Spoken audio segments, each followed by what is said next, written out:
नमस्कार, बखबर में आपका स्वागत है। मैं हूं राघवेंद्र सिंह। आज हम बात करेंगे मध्य प्रदेश के विधानसभा बजट सत्र के बारे में।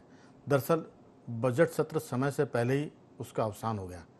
अवसान की बात इसलिए क्योंकि पिछले कई वर्षों से जो तय समय सीमा होती है, बजट सत्र या कोई भी विधानसभा का सत्र उस तक नहीं चल पाता, और ये लोकतंत्र के लिए बहुत चिंता का विषय है। खासतौर से तब जब मध्य प्रदेश में जो सरकार है उसमें करीब 4-5 ऐसे वरिष्ठ मंत्री हैं जिनका ये मानना है कि सत्र तो समय अवधि पूरी करके ही समाप्त होना चाहिए, लेकिन बजट सत्र सबसे महत्वपूर्ण होता है। और ये बजट सत्र भी आज एक तरह से संपन्न हो गया। कारण उसके बहुत सारे हैं। एक तो अमरपाटन विधानसभा उपचुनाव है। इसके साथ साथ सरकार ने प्रतिपक्ष की जो एक्टिविटी देखी थी, जो प्रतिपक्ष का रवैया देखा था, दिल्ली से लेकर भोपाल तक हंगामे करने वाला। दरअसल इसी हंगामे का लाभ उठाकर सरकार ने बजट सत्र का आज समापन कर दिया। जो उनके कामकाज से जो सरकार का बिजनेस था उसको पूरा किया, लेकिन आम आदमी के नाते, एक पत्रकार के नाते, इस बजट सत्र में नर्सिंग होम का मुद्दा बहुत चला। जो नर्सिंग होम नहीं बल्कि नर्सिंग कॉलेज का मुद्दा, इसके घपले, घोटाले और करप्शन की बात हुई। ऐसा संभवतः पहली बार था कि मध्य प्रदेश की विधानसभा में ध्यानाकर्षण के मुद्दे पर, ध्यानाकर्षण की चर्चा में 5 घंटे तक किसी विषय पर चर्चा हुई हो। ये चर्चा स्थगन प्रस्ताव के जैसी थी, और नर्सिंग घोटाले का मामला ध्यानाकर्षण में उठाया गया और मध्य प्रदेश विधानसभा में विधानसभा के अध्यक्ष नरेंद्र सिंह तोमर ने इसको महत्व देकर, प्रतिपक्ष को बोलने का अवसर देकर ध्यानाकर्षण को 5 घंटे तक चलाया। और इसके बाद भी विपक्ष संतुष्ट नहीं हुआ, क्योंकि जो मुद्दे थे वो उसमें आ चुके थे। अब इसके बाद सदन में इस बात की मांग हुई, इस बात को लेकर हल्ला हुआ कि संबंधित मंत्री का इस्तीफा लिया जाए। ऐसा कम होता है कि घोटाला साबित ना हो, कोर्ट में चल रहा हो, सीबीआई की इंक्वायरी चल रही हो और सदन में उस मंत्री के इस्तीफे की मांग हो जाए। तो एक तरह से प्रतिपक्ष ने इस पूरे मामले को खुद ही कमज़ोर कर दिया, क्योंकि इन तमाम मुद्दों पर किसी मंत्री का इस्तीफा संभव नहीं है। हल्ला आप मचा सकते हैं, हंगामा वो कर गए, खबर बन गया, लेकिन सार्थकता की कमी रही। आज इसी पर हम विस्तार से बात करेंगे। लेकिन आज आखिरी दिन एक और बातचीत हुई, वो ये कि सदन में अशासकीय संकल्प के चलते मदरसा को लेकर भी अशासकीय संकल्प प्रस्तुत किया गया।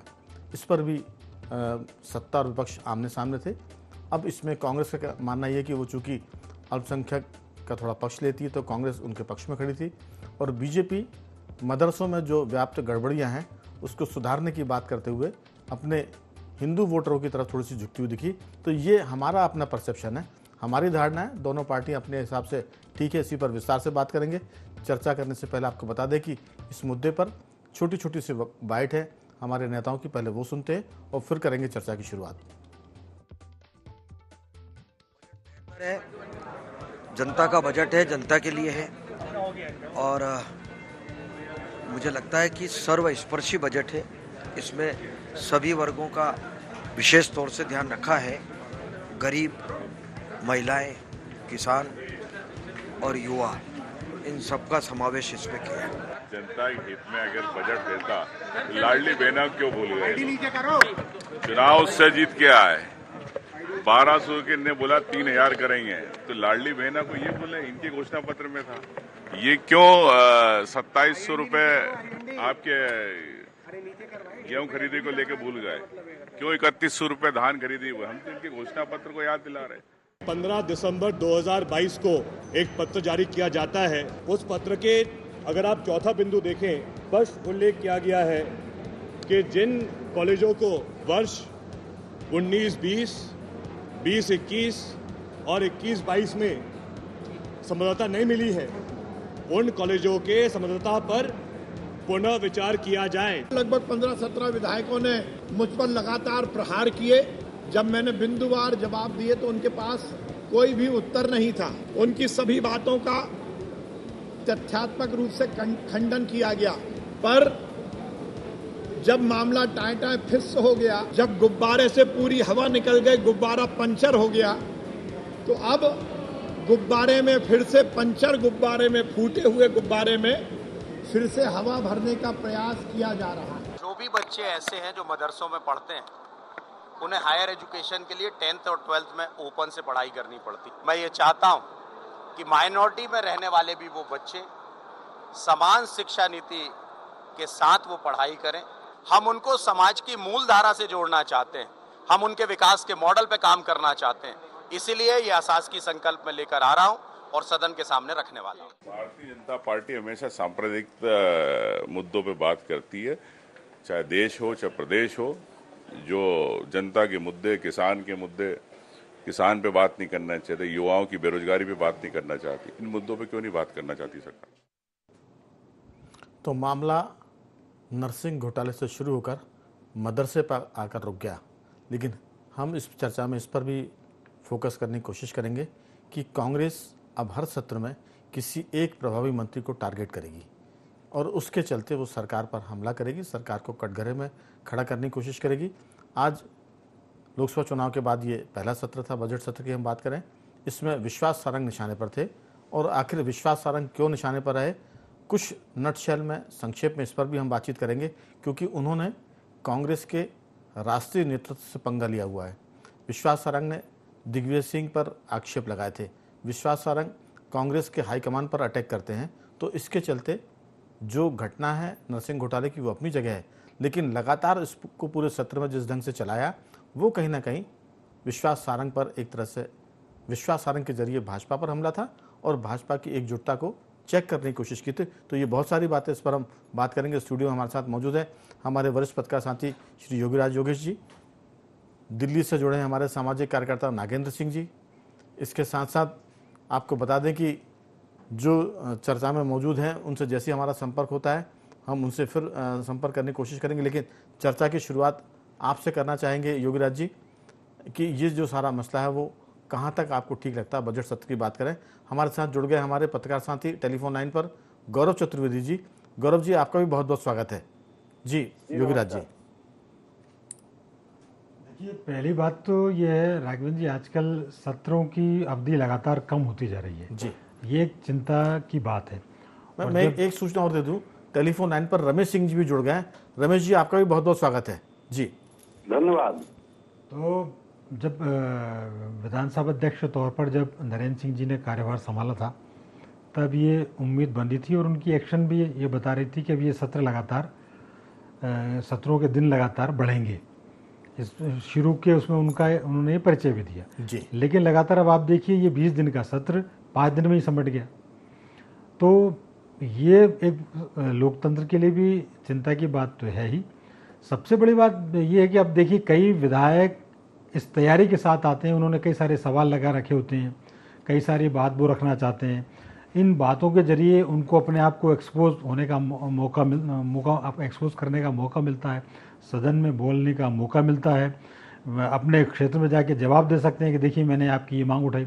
लेकिन जब 20 दिन के सत्र 5 दिन में ख़त्म हो जाएंगे तो वो विधायक क्या करेंगे बेचारे।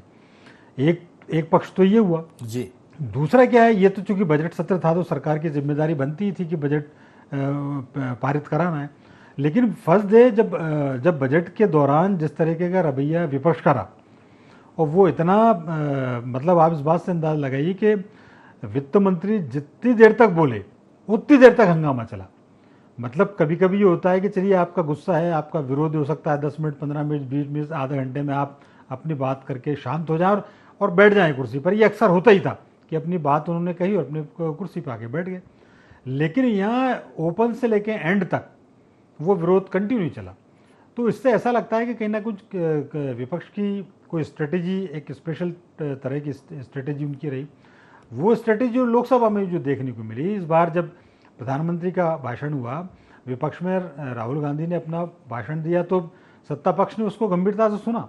लेकिन जैसे ही प्रधानमंत्री दूसरे दिन बोलने को खड़े हुए तो 2.25 घंटे कंटिन्यू विपक्ष ने हंगामा किया।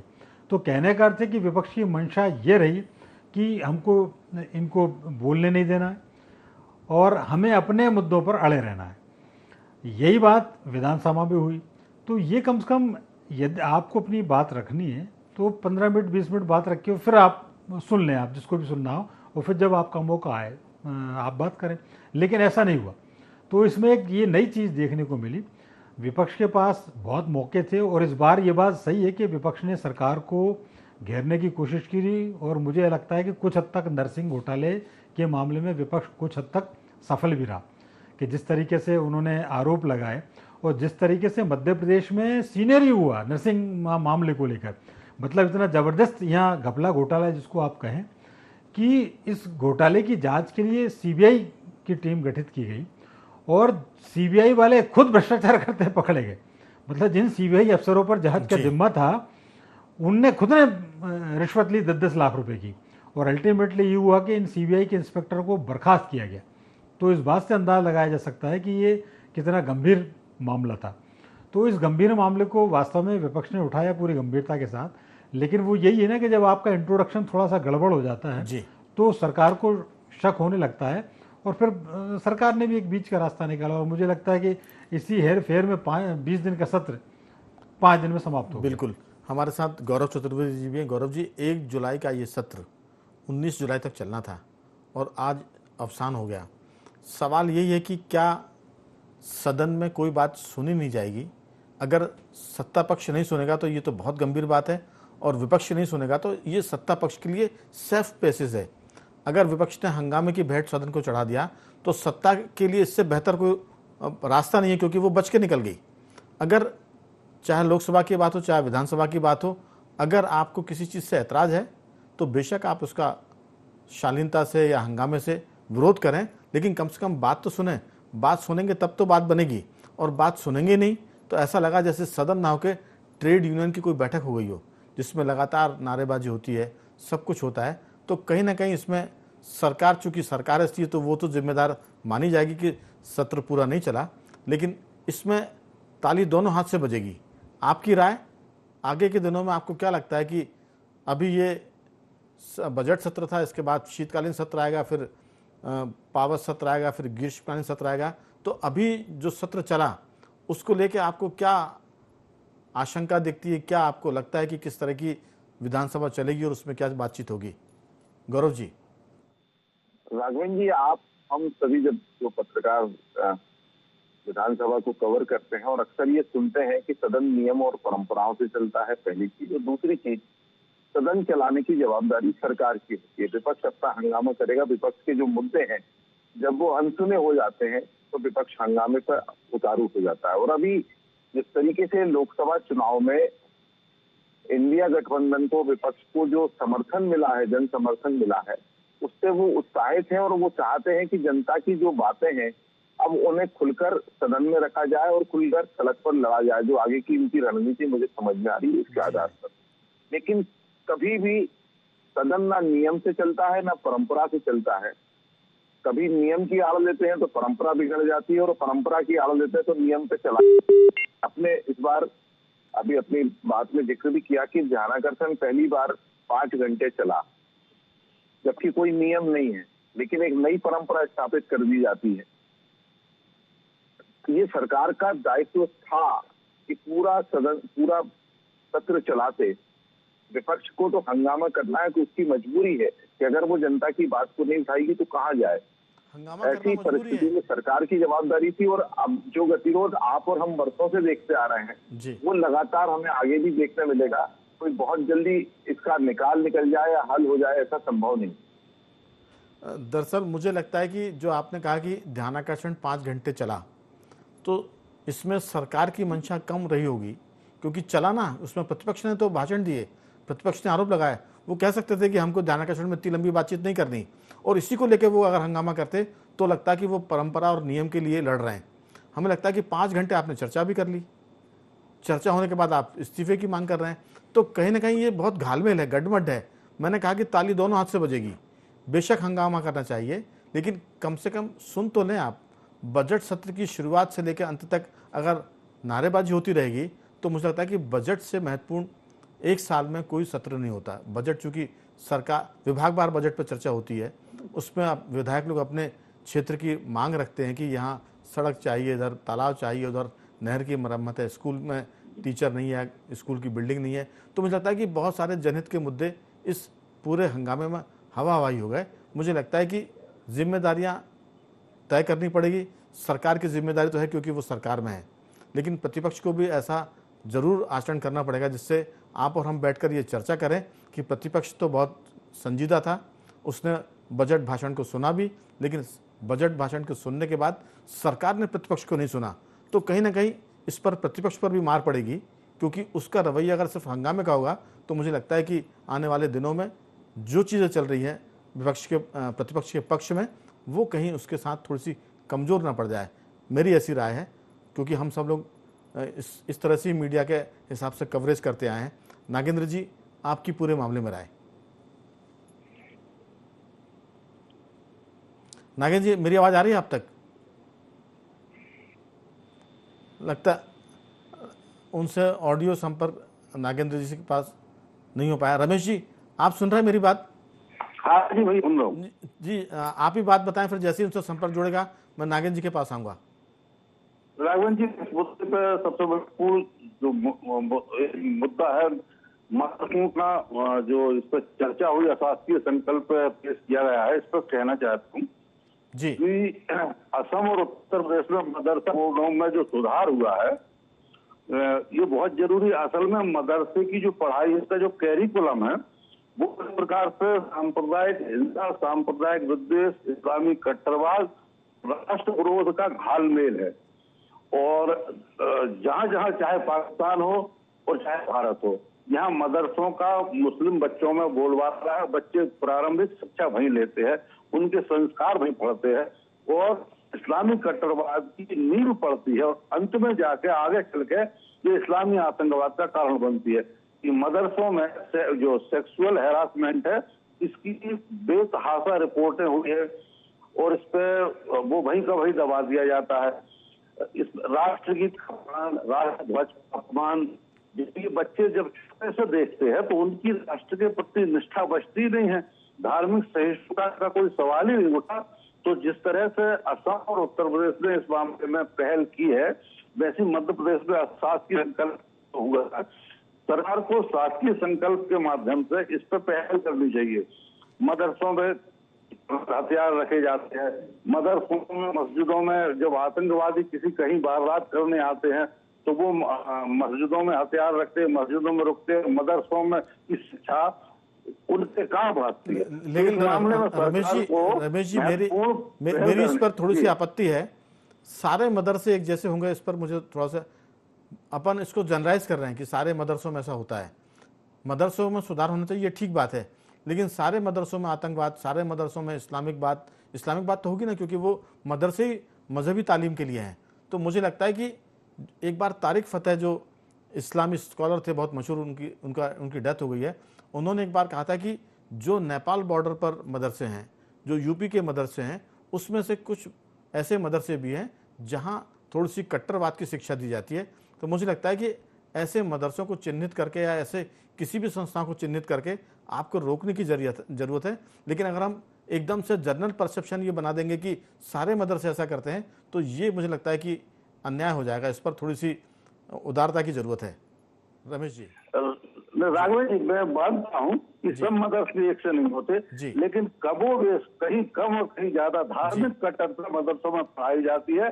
मैं आपको बताऊं, मैंने आरिफ मोहम्मद खान का एक इंटरव्यू सुना था, तो ज्यादातर मदरसों में जो इस्लामी तालीम की किताबें हैं उनमें कमोबेश इस्लामी कट्टरवाद की शिक्षा दी जाती है, काफिरों को मारने की बात कही जा, हो सकता है कहीं कम हो, मैं ये नहीं कह रहा, लेकिन मैक्सिमम मदरसों में यह है। अच्छा, दूसरी बात यह कि कुरान और हदीस तो हर जगह पढ़ाया जाता, और अब तो क्या है, कुरान और हदीस ऑनलाइन हो गए हैं, तो उनकी बातें जनरलाइज हो गई है कि कुरान और हदीसों में क्या पढ़ाया जाता है।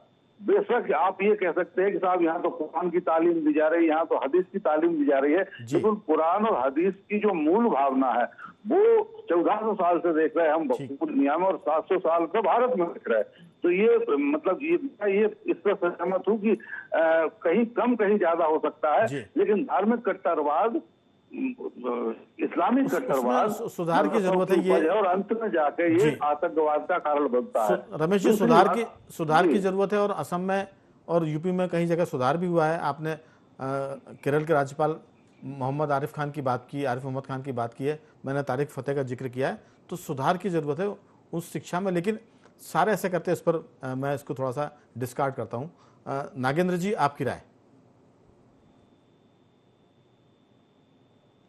मदरसे का जो आधार है, शिक्षा का आधार है, जी वो सिर्फ धर्म विशेष की तालीम ना हो जी केवल, क्योंकि शिक्षा का मूल उद्देश्य, जहाँ भी शिक्षा दी जाती है, शिक्षा का मूल उद्देश्य है कि व्यक्ति को गुणवत्तापूर्ण शिक्षा मिले, और गुणवत्ता के साथ साथ वो जो शिक्षा है वो समयानुकूल भी हो। समयानुकूल इसलिए जरूरी है कि आज के जमाने में विज्ञान की, गणित की, भूगोल की, तकनीक की शिक्षा बहुत जरूरी है। जी उसके बिना ना तो व्यक्ति का या जो भी शिक्षा ले रहा है उसका सर्वांगीण विकास संभव है, और ना ही वो सम्मानजनक जीवन जीने के लिए और सर्वांगीण विकास का जीवन जीने की संभावना हो सकती है इसके बिना करने के लिए। तो मदरसों में तालीम जो उनकी इस्लामिक तालीम है, उसके साथ साथ इन शिक्षा का भी समावेश हो, ताकि व्यक्ति जब पढ़ के निकले तो अगर उसे रोजगार करना है तो रोजगार में उसकी शिक्षा सहायक हो, अगर उसे धंधा करना है तो धंधे में सहायक हो, और एक संपूर्ण व्यक्तित्व उसका निखर के आए शिक्षित बच्चे का। ये बेहद जरूरी है शिक्षा के बिल्कुल। लिए, तो इसका ध्यान में रख के चलना चाहिए। बिल्कुल कहीं ना कहीं जैसे यूपी के मामले में आया है करने के लिए, यूपी सरकार ने एक SIT का गठन किया था, जिसमें ये निकल के आया था, जो मुझसे पूर्व वक्ता और आप भी जो बात बता रहे थे कि जो नेपाल बॉर्डर से लगते हुए कुछ मदरसे थे, ऐसी कुछ SIT की रिपोर्ट थी कि उनमें कुछ फंडिंग हो रही थी शायद बाहर के इस तरह के करने के जी। लिए। हाँ, उस पर निगरानी रखी नहीं जरूरी है, ठीक बेशक बात। से निगरानी रखनी जरूरी है करने के लिए, बिल्कुल लेकिन बस मदरसा सिर्फ एक धर्म विशेष की तालीम का केंद्र बन के ना रह जाए। ठीक बात है। वहाँ हमारा के कहना है बच्चे जब कि निकले तो संपूर्ण सर्वांगीण विकास के साथ निकले, ये बेहद जरूरी। धार्मिक शिक्षा जरूर मिले, लेकिन उसके साथ साथ रोजगार का उसमें भी शिक्षा होनी चाहिए, और उसके साथ साथ राष्ट्रीयता की भी शिक्षा होनी चाहिए। योगीराज जी, ये जो सारा मामला है, इस बात पर भी मुझे लगता है कि आने वाले दिनों में चर्चा होगी कि आखिर देश में अल्पसंख्यक कौन, क्योंकि अल्पसंख्यक की जब तक आप कोई परिभाषा तय नहीं करेंगे तब तक अल्पसंख्यक में भी विवाद होने की स्थिति बन रही, क्योंकि अब जो अल्पसंख्यक हैं वो देश की दूसरी बड़ी आबादी है। आपकी राय बहुत संक्षेप में। नहीं, बिल्कुल सही है। अब ये बिल्कुल क्लियर होना ही चाहिए कि अल्पसंख्यक तो वो थे जो 5%, 2%, 7% के नीचे है, वो अल्पसंख्यक। अब जो कौम 30% हो गई तो वो अल्पसंख्यक कहाँ रही। और आज उच्च शिक्षा मंत्री इंदर सिंह परमार ने एक बहुत अच्छी बात कही ये मदरसे को मामले को लेकर। उन्होंने कहा कि अल्पसंख्यक, यदि आप जिस मदरसे में 51% से ज़्यादा लोग बच्चे अल्पसंख्यक शिक्षा लें तो अल्पसंख्यक हैं। मैनेजमेंट तो अल्पसंख्यक है, लेकिन वह जो पढ़ रहे हैं वो तो बहुसंख्यक पढ़ रहे हैं उसी समाज के। तो इस बात पे क्लेरिफिकेशन करना चाहिए। और ये अब समय आ गया है कि आप अल्पसंख्यक के नाम पर बहुत सारी आप सुविधाएं लेते हैं और पढ़ाते हैं, आप अपने एजेंडा तय करते हैं। तो इन सारी, और आप ये देखिए इन सभी चीज़ों के लिए ये सदन एक अनुकूल जगह होती है, लेकिन उसमें कैसे कैसे समय जाया होता है। आज का एक मसला, अब अनुदान विभिन्न विभागों पर चर्चा होनी थी, लेकिन कैलाश विजयवर्गीय जी खड़े और उन्होंने कहा सबकी एक साथ करा लो चर्चा। अध्यक्ष जी ने सहमति जता दी। अब ठीक है, चर्चा शुरू हो गई। अब चर्चा करते हैं कि फूल सिंह बरैया खड़े हुए और उन्होंने बजट और विनियोग इन सब चर्चा करने के बजाय वो एक भिंड का कोई थानेदार का मामला उठा लाए और तमाम तरह की उसमें बहुत सारी बात हुई। 5-7 मिनट तक वो उसी बात पे लगे रहे। तो कहने का अर्थ है कि आप अनावश्यक बातों को, वहाँ आपको ये नहीं पता कि किन विषय पे आपको अपना पक्ष रखना चाहिए। नहीं, विषय तो ठीक है, अगर वो विषय बहुत महत्वपूर्ण है तो उसके लिए सदन में व्यवस्था है, लेकिन अगर आप अनुदान मांगों की चर्चा में बीच में कोई मांग लेकर आ गए और समय की कमी के लेकर आपने वो कर दिया, कुछ दूसरी बात कर दी, लेकिन अब ये सब व्यवस्था देखना काम है अध्यक्ष का और जो समिति होती है उसका। हमारा सिर्फ कहना ये है कि ये जो सारे मामले हैं कम से कम एक दूसरे को सुनो और उसके बाद उस पर कोई टिप्पणी हो, हंगामा हो, बायकाट हो, बहिर्गमन हो, जो भी करना हो वो करें, लेकिन बिना सुने अगर करेंगे तो मुझे लगता है कि देश इस बारे में फिर देश के का मानस बनेगा कि कौन ठीक काम कर रहा है, कौन गलत कर रहा है। गौरव जी, आपकी राय? मदरसे अपनी जगह है, अल्पसंख्यक कौन है, इस पर भी बात होनी चाहिए। कह रहे हैं राघवन जी, वो बिल्कुल सही है कि मदरसे में क्या पढ़ाया जा रहा है, अल्पसंख्यक कौन है, ये तय किया जाना चाहिए, नए सिरे से तय किया जाना चाहिए। लेकिन एक सवाल है कि आखिर बार बार भाजपा की सरकारों के प्रदेशों में जी अल्पसंख्यक ही टारगेट क्यों किए जाते हैं? क्यों मदरसों की बात की जाती है? क्यों मिशनरी स्कूल की बात की जाती है? जिन स्कूलों में गड़बड़ी है, जिन मदरसों में गड़बड़ी है, उनको सुधारने की बात की जाना चाहिए। ऐसे तो कई मंदिरों में पंडिताई की भी पढ़ाई करवाई जाती है, तो कैसे हम धार्मिक कट्टरवाद से जोड़ सकते हैं? नहीं, अगर गौरव जी अगर मंदिरों में, मठों में धार्मिक कट्टरवाद होता है उसकी भी आलोचना होनी चाहिए, उस पर भी सुधार की जरूरत है। वो बीजेपी कांग्रेस का मैटर हो सकता है कि कांग्रेस अल्पसंख्यक का सपोर्ट करे, भाजपा उनमें नुक्ताचीनी करके बुराई ढूंढे। हमारा मानना है कि जहाँ भी बुराई है उस पर चर्चा हो, और सदन सबसे बढ़िया प्लेटफॉर्म है और उसमें सुधार की बात हो। पॉलिटिक्स अपनी जगह है, सदन में चर्चा करने का जो समय है उसका सदुपयोग होना चाहिए। इतना सा भर अपना इस पूरी चर्चा का लब्बो-लुआब यही है। समय की कमी है। गौरव जी, कुछ एक दो वाक्य में जल्दी से बात पूरी कर लें। नहीं, बस यही कहना था कि आखिर पर्टिकुलर किसी को टारगेट ना किया जाए, सुधार किए जाए, इस बात से इनकार नहीं करता। बिल्कुल। रमेश जी, कोई आपकी राय?